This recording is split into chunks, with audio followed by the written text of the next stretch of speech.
welcome to today's vlog. Today I'm doing a little disability Q&A. So I asked on Twitter and on Instagram if anyone had any questions for me, sort of relevant or in reference to disability or to my disability or disability in general. And luckily I did get some questions. I didn't want to sort of do it if I didn't get enough questions, or if I had to like make up the questions myself and pretend that people had asked me. But luckily I did get a few questions and some of them are really good, so I thought I would answer them today in this vlog.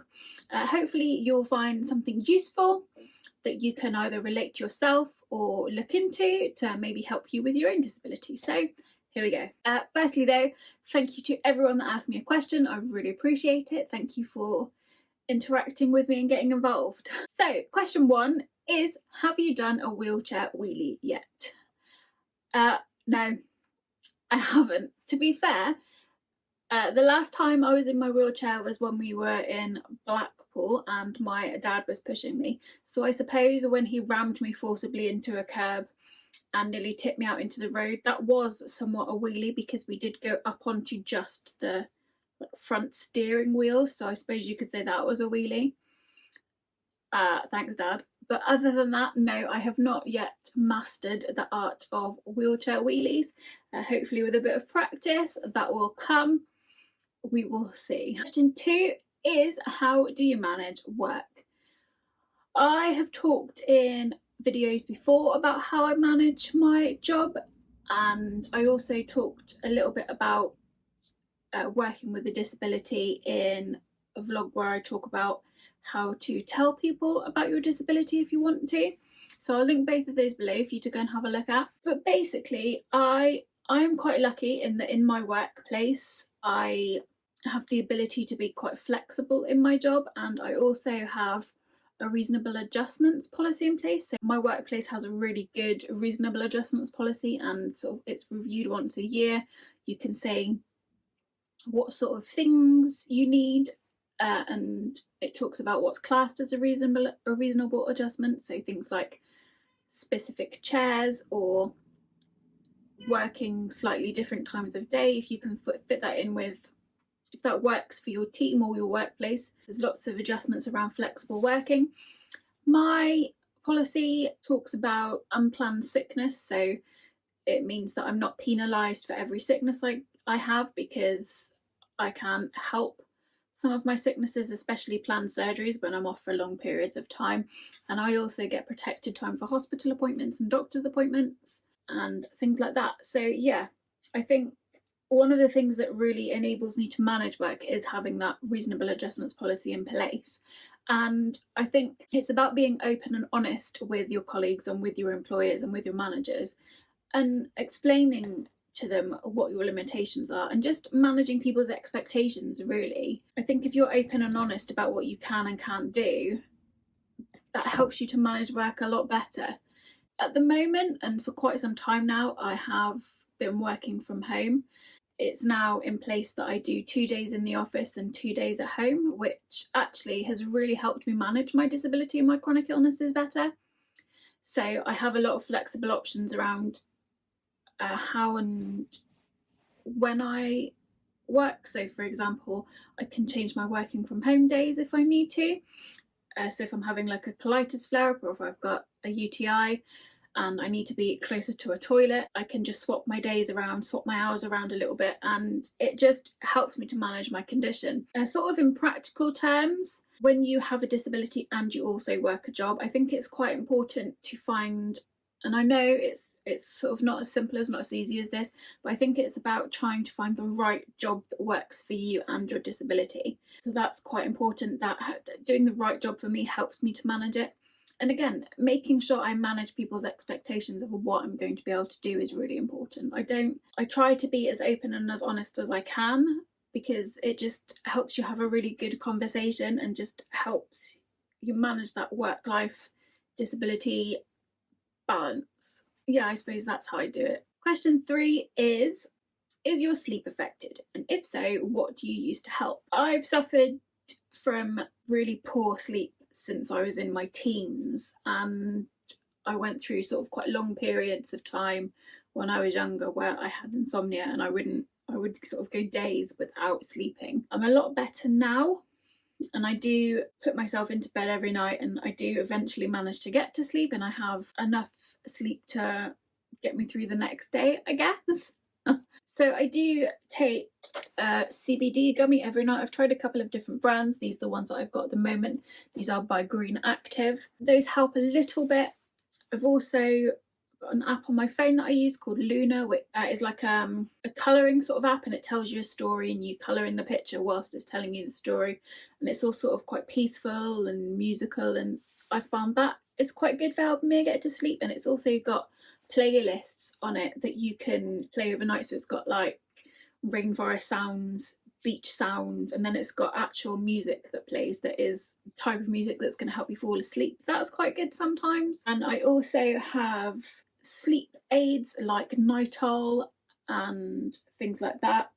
I also use a lot of these like to surround aromatherapy sprays, and I've got some This Works sprays, and I also have prescription sleeping pills, all of which I sort of try to use a combination of just to try and help me get some good sleep. I tend to use the actual prescription sleeping pills as a last resort, because I don't think they put you to sleep, but I don't think it's a restful sleep, and I always find that I feel quite groggy for a few days after, and it kind of mucks everything else up. So I tend, if it's been sort of quite a few days where I've slept really badly, I will take a proper sleeping pill just to give me that one night's like good rest. I think my best advice is if you can, try not to have a nap during the day. So I think if you slept badly that night and then you try to have a nap the next day, I think that just repeats the pattern. So I sort of very strongly suggest don't nap during the day, because I don't think that helps. I mean, obviously everyone's different, but for me personally, having a nap during the day makes it a lot worse. I do seem to have a bit of an issue at the moment with tiredness. So I become very, very tired during the day, and to the point where I physically cannot stay awake. It hits me like a ton of bricks, and that's it, I'm gone. It's like I've taken a sleeping tablet there and then, and it knocks me out. And that's been a bit of a struggle, because I quite often find myself asleep. That's really frustrating. But at the moment, oh, hey figs, figs, figs, fig, figsy, fig, figsy. I've lost my train of thought. I don't know what I was saying. But yeah, my sleep is affected, and I manage it by trying not to stress about it. My absolute top tip is get into bed, get yourself ready to go to sleep, and if in half an hour, 45 minutes you're still not asleep, get up, do something, read a book, watch TV, play a game on your phone, look at Instagram. I highly recommend Instagram reels, like watching people cut up soap. I find that quite helpful. It puts me to sleep. And then try again, and just keep sort of doing that. My GP once told me that just being in bed and lying still is rest. It's not sleep, but your body is resting, and it's important for your body to rest. I think if you are struggling to sleep, definitely try to get in bed, try to get comfortable, try to lie down, but don't force it. Don't panic about not sleeping. Give it half an hour, do something else, try again. That's sort of one of my top tips. The more stressed you get about the fact you aren't sleeping, the harder it is to sleep. So that's how I manage. Question 4 is, what is the worst part of your disability? I think this is quite a funny question, because you could ask me on different days, and different days I will tell you what is the worst part of it, because it does change. I can't pick any one thing. For example, today I'm having some colitis issues, so I'm very bloated, I'm uncomfortable, I'm in a lot of pain, and I'm quite stressed about that. So at the moment that feels like the worst part of it. Sometimes the pain is the worst part, sometimes the unfairness of it all is the worst part, sometimes the fact that I'm limited by my disability is the worst part. So it really can depend. I think if overall I had to pick one thing, I think the worst part about my disability is how it makes me feel sort of mentally and emotionally. I really struggle with body image. I hate the way I look. At the moment, my biggest issue is the sort of the swelling and the bloating post-surgery. And the types of surgery that I've had have really sort of done a number on my stomach, and I can't tell you how much I physically hate my stomach and how I look right now, and I am sort of trying to cover myself up in baggy jumpers as much as I can. Yeah, I think the way that my disability affects me emotionally and mentally is probably the worst part of it, because I do have bad feelings, I do have bad thoughts. I think a lot about how I'm a burden. I always feel really bad that maybe my parents didn't get to live the best life because they had a disabled child. I worry that my brother didn't have the best life because he had a disabled sister. I worry that I'm holding my husband back. I worry that I've held my friends back at various points in over the years. I think about that a lot. I quite often feel like I'm a burden. I have to rely on other people for a lot of things, and I always feel like a burden. I hate that. So that can often feel like the worst part of it. I think for me, a big part of it feels like the unfairness of it all, and then I feel selfish because I feel, well, this is so unfair, why has this happened to me? And then I feel a bit selfish about that. But sometimes I think I'm actually very lucky. I don't have the right to feel that it's unfair or that I've been dealt a bad hand. The way my disability affects me emotionally probably is the worst part, because it sort of brings up a whole heap of issues in my head, and yeah, it's no fun. So yeah, I think maybe that's the worst part. Question 5 is, how do you manage work when you have high pain days or you are exhausted? So I talked a little bit earlier about how I manage work in general, and like I said, I have the ability to work quite flexibly. So on those days where I do have sort of quite high pain levels, I am able to swap my working from home day. So I could work from home if I was sort of having a particularly bad pain day, because sometimes where and how I sit to work can affect that pain. So being able to swap my days around and managing that work from home, because it means I can sit on the bed. And the same with sort of exhaustion and things, really. I try not to, but I know I also have that option. I could move my day off if I needed to. And like I said, I try not to, because having that, I work 4 days a week. So I do Mondays and Fridays in the office. I have Tuesdays and Thursdays working from home, and then Wednesday is my day off. And I know I can flip that around a little bit if I need to. So if, for example, on Tuesday I'd felt really ill, or I'd had a migraine, or I'd had some sort of incontinence issues, anything like that, I could have asked for that day to be my day off or my day from home, and then I could have worked from home or gone into the office on the Wednesday. So yeah, I think, like I said, having that reasonable adjustments policy in place really helps me to manage work when I am in pain or when I am tired. So yeah, and again, I think it's really important to manage people's expectations. It's really important to accept your own limitations. And I think if you know what you can do and how far you can push yourself, that really helps you to manage it. So that's how I do it. Like, you know, it's not for everyone, and I am glad that I am able to work and that I do have the option to manage my illness and work. So question 6 is, what do people do that you find unhelpful?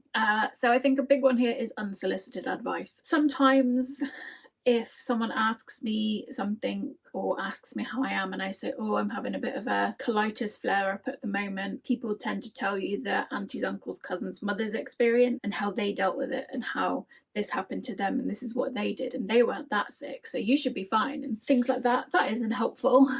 That just sort of upsets me a little bit. It can make me quite cross, so that isn't helpful. And telling me to try things like aromatherapy or acupuncture or breathing deeply or exercise or fresh air or going for a walk, those things aren't going to cure my physical disability, so that isn't helpful. Generally, people mean well, and I think a lot of advice or suggestions that people give you, they don't come from a bad place. It isn't out of malice.